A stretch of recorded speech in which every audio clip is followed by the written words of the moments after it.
1 cup আটা আর একটি আলু দিয়ে আজকে দারুণ একটি নাস্তা তৈরি করব। নাস্তাটি দেখতেও যেমন সুন্দর আর খেতে কিন্তু অনেক বেশি মজার হয়। একদম ইজি, ঝটপট কিন্তু 10 মিনিটেই তৈরি করে নেওয়া যায় এমন একটি নাস্তা। তো এখানে দিয়ে দিলাম 1 কাপ পরিমাণ আটা, স্বাদমতো লবণ, সামান্য একটু সয়াবিন তেল দিয়ে দিলাম। তারপরে খুব ভালোভাবে মিশিয়ে নিচ্ছি।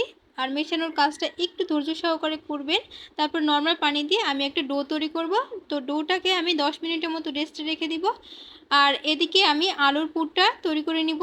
তো এখানে একটা বড় সাইজের সিদ্ধ আলু আমি ম্যাশ করে নিয়েছি। তারপরে কাঁচামরিচ, ধনিয়া পাতা কুচি দিয়ে দিলাম। তারপর স্বাদমতো একটু লবণ দিয়ে দিচ্ছি।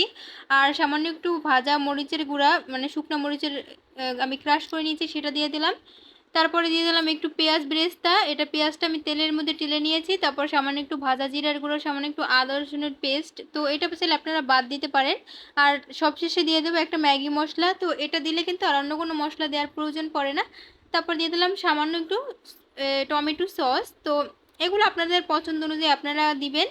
তো তারপর আমি এখানে সামান্য পরিমাণে একটু আটা দিয়ে দিলাম। তো এটা অপশনাল, কেউ না চাইলে কিন্তু নাও দিতে পারেন। তবে আটাটা দিলে কি হয়, এটা কিন্তু ভাজার সময় এই আলুটা মানে খুলে যাবে না। তো আটাটা আপনারা চাইলে অবশ্যই দিয়ে নেবেন। তারপরে আমি যে ডোটা তৈরি করে রেখেছিলাম, ডোটা থেকে লেচি কেটে নিলাম আর একটা বড় সাইজের করে রুটি বেলে নিব। আর রুটিটা কিন্তু খুব বেশি পাতলা না, আমরা নর্মাল যেভাবে রুটি বেলি ঠিক তেমন করেই বেলে নিলাম। তারপরে আমি আলুর পুরটাকে রুটির একদম মাঝ বরাবর দিয়ে তারপর আমি চারিদিকে এভাবে করে ছড়িয়ে দিলাম। আর মাঝখানটা একটু ফুটো করে নিয়েছি, আপনারা দেখেই কিন্তু বুঝতে পারছেন। তারপর আমি ছুরির সাহায্যে এভাবে করে পিস পিস করে কেটে নিচ্ছি কোনাকুনি বরাবর। এভাবে করে এখন শুধু রোল করে নিব, ব্যাস তৈরি হয়ে গেল এই নাস্তাগুলো। আর বানানো কিন্তু একদম সহজ। তো এভাবে করে কিন্তু আমি আজকে সবগুলো নাস্তা তৈরি করে নিব।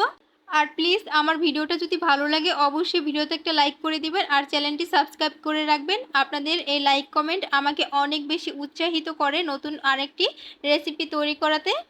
তো এবার আমি একটা প্যানে বেশ কিছুটা তেল নিয়ে নিলাম। তারপরে তেলের মধ্যে আমি এগুলোকে ছেড়ে দিচ্ছি আর মিডিয়াম আঁচে আমি এগুলোকে একটু ক্রিস্পি করে ভেজে নিব। তো একটু নাড়াচাড়া করে তারপরে আমি প্রায় 7 থেকে 8 মিনিটের মতো এগুলোকে ভেজে নিয়েছি। তো এই পর্যায়ে কিন্তু ভাজা হয়ে গেছে আর খুব সুন্দর একটা কালার আসছে। তো আমি এখন সবগুলোকে নামিয়ে নিচ্ছি। আর এই যে দেখুন, দেখতে মাশাআল্লাহ কিন্তু অনেক বেশি সুন্দর আর খেতেও কিন্তু অনেক বেশি মজার হয়। তার থেকেও বড় কথা, যেটা বানানো অনেক সহজ।